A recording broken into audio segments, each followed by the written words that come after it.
Good evening, welcome in. Today is February 7th, 2024, and today is day 57 of 100 days, 100 ways, trails taken. And if you hear a ruckus, the cats are wild. Yeah, it's cat territory, but I'm not complaining because we take the good with the bad. So today we are still on why, the beliefs, and the guidepost for today is still dreams. So yesterday we kind of started off a little bit into the dreamland thing. So today's question is, do you practice contemplation or interpretation of your dreams? Yes or no? Okay, so do you contemplate or interpretate your dreams? Yes or no?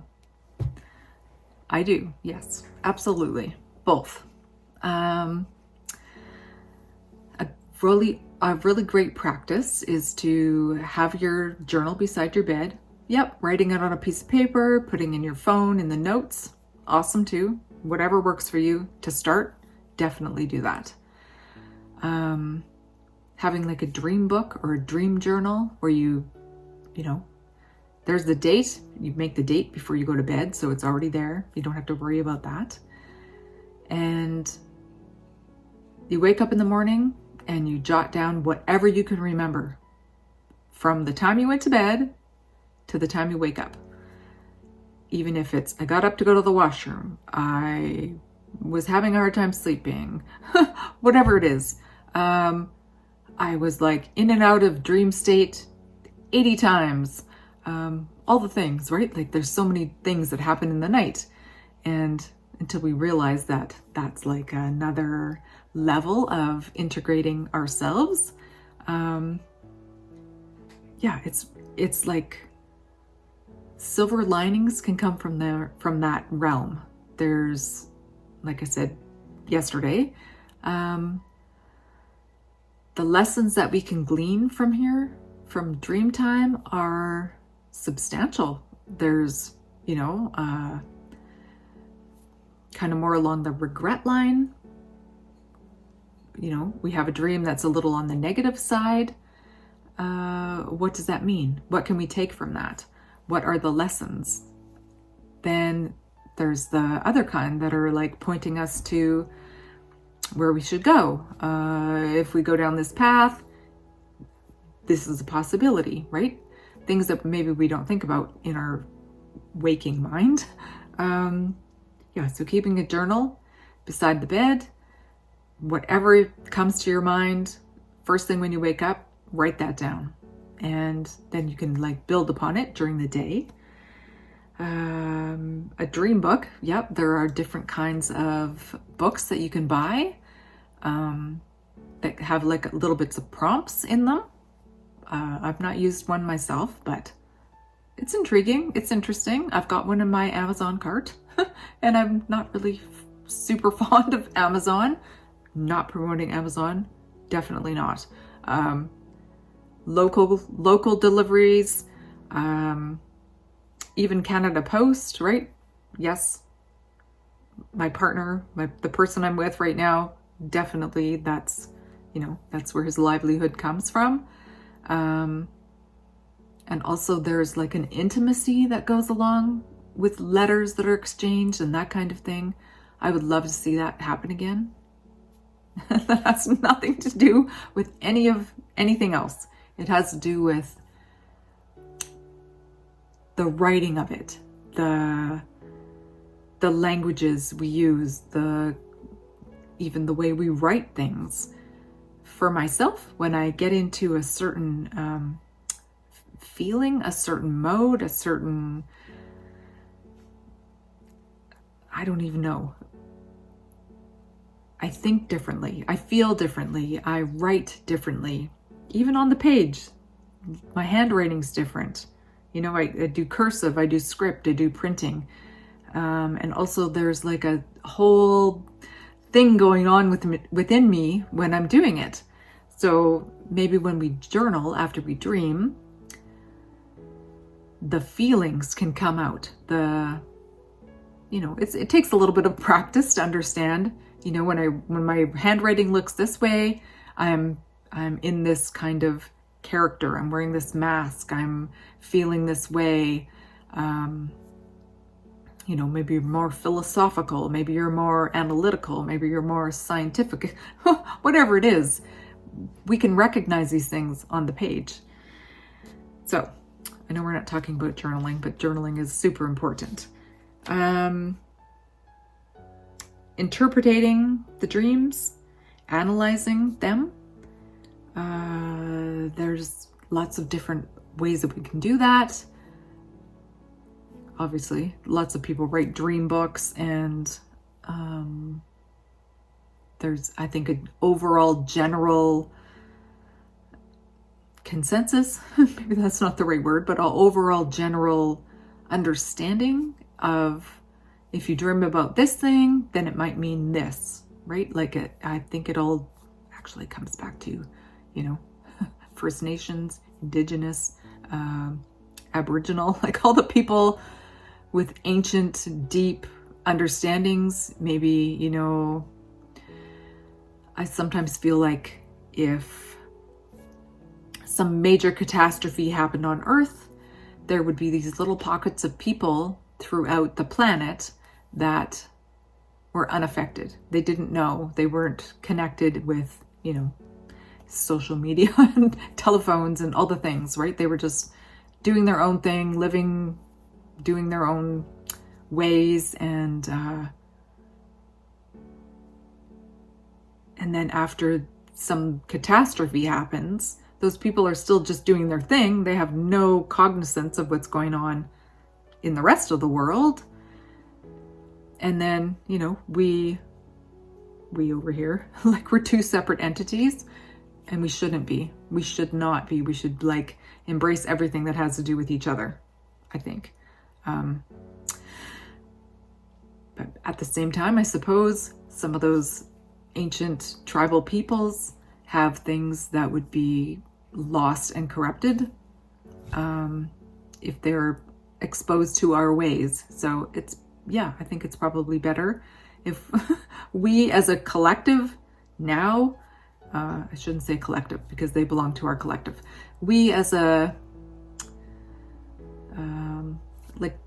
different pockets of civilization, we have a responsibility to bring ourselves back to that, to not encroach on them, to not impose on them, to not take from them, but to learn and understand their ancient ways, because they have so much to tell us and show us.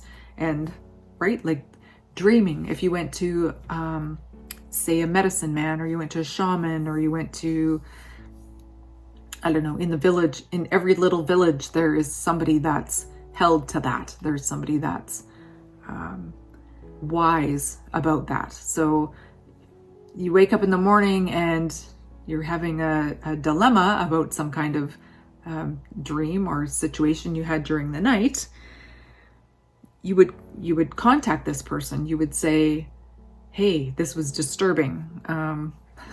Can you tell me about it? So now we have books. Now we have YouTubes. Now we have whatever we have. But I think when it comes right back to it, the ancient teachings, the traditions that are preserved around the world, we can learn a lot from these.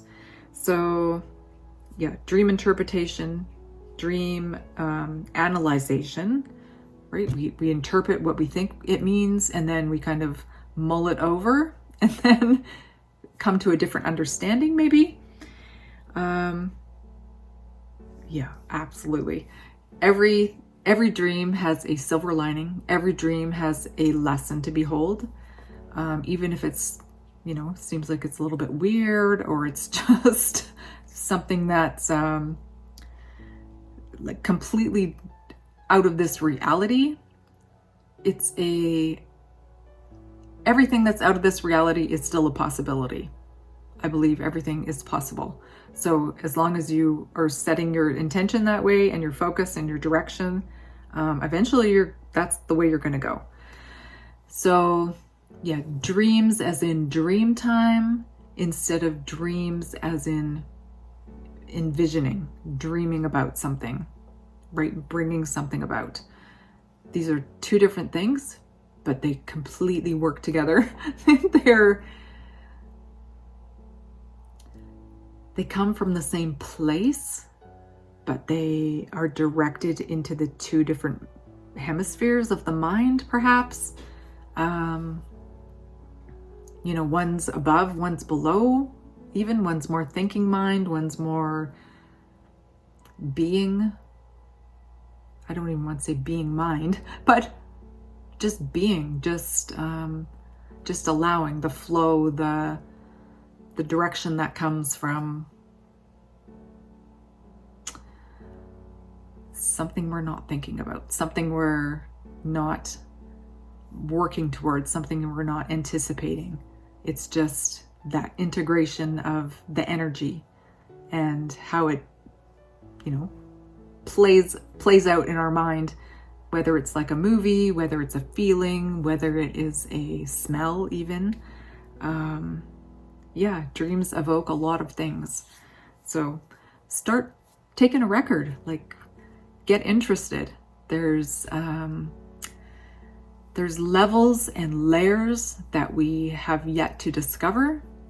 And I'm actually, we regular people living here, humanity, have yet to discover. But I do believe there are a lot of adept people. There are a lot of people in the know. There are a lot of people miles above me that have that understanding. And that's kind of the way we should. I'm not shitting all over myself. Nope. That is the way. It's just a path. It's a path. It's a language.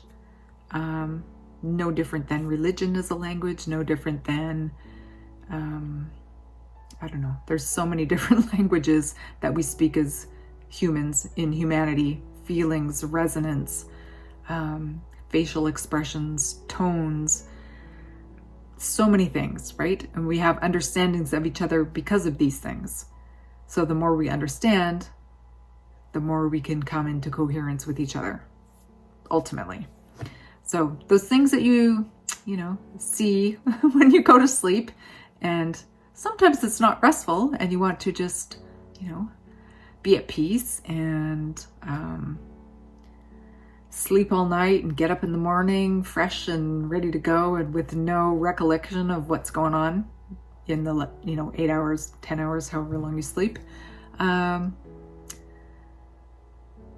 ultimately, those things can double our existence. We can learn so much from dreams, and there's pointers, there's lessons, there's remembrance, there is, it's like a whole nother world, right? So when we can embrace that and we can realize that we can almost be in two places at once, is when we realize we are more than just one, right? We are this and that. We are here and there. And we are all and we are nothing simultaneously. And that is, that's powerful, super powerful. Anyways, once again, it's very late. I'm living the dream. I'm living my life. I'm living my purpose, and you're part of it. And I thank you for being here on day 57. Yep, day 57 of 100. Thank you. Thank you. Thank you for showing up for yourself. Thank you for, putting a little bit of faith in me. I'm not perfect. I don't know everything. This is just me sharing myself with you, so that maybe you can find find that inner peace, that happiness, that joy, the thing that makes us keep on keeping on. Right? Yes. So, do you practice or contemplate or interpret your dreams? Maybe go to sleep tonight and see what you see. Know what you know tomorrow, even if it's only one word. There's gold in everything. So, until then, be well.